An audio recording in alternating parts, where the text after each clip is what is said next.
மகாராஷ்டிரா மாநிலம் புனேவில் மைல் தாலுகாவில் உள்ள குண்டமாலாவில் இந்திரயானி நதி மீது கட்டப்பட்ட பாலம் உடைந்து விபத்துக்கு உள்ளாகியுள்ளது. இந்த விபத்தில் 2 உயிரிழந்த நிலையில் மேலும் 32 பேர் காயமடைந்ததாக மகாராஷ்டிரா முதலமைச்சர் தேவேந்திர பட்னாவிஸ் எக்ஸ் பக்கத்தில் தெரிவித்துள்ளார். மேலும் சிலர் ஆற்றில் அடித்து செல்லப்பட்டிருக்கலாம் என்றும் சொல்லப்படுகிறது. இதையடுத்து தேசிய பேரிடர் மீட்பு குழுவின் தரவுகளின்படி மேலும் 2 உடல்கள் மீட்கப்பட்டதாக தெரிவிக்கப்பட்டுள்ளது. பாலத்தின் மீது எத்தனை பேர் இருந்தார்கள், விபத்து எப்போது நடந்தது, எவ்வளவு பேர் அடித்து செல்லப்பட்டார்கள் என்பவை தற்போது வரை தெரியவில்லை. ஆனால் மீட்பு பணிகள் நடைபெற்று வருவதாக அதிகாரிகள் தெரிவிக்கின்றனர். மீட்பு குழுக்கள் சம்பவ இடத்தை அடைந்து மீட்பு பணிகள் நடைபெற்று வருகின்றன. மேலும் குண்டமலா பகுதி பிரபலமான சுற்றுலா தலமாகும். இதனால் வார இறுதி நாட்களில் இங்கு சுற்றுலா பயணிகள் கூட்டம் அதிகமாக இருக்கும்.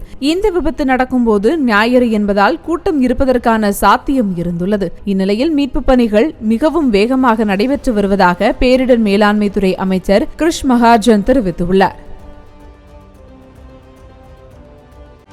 செய்திகளை உடனுக்குடனும் துல்லியமாகவும் தெரிந்து கொள்ள சப்ஸ்கிரைப் பண்ணுங்க.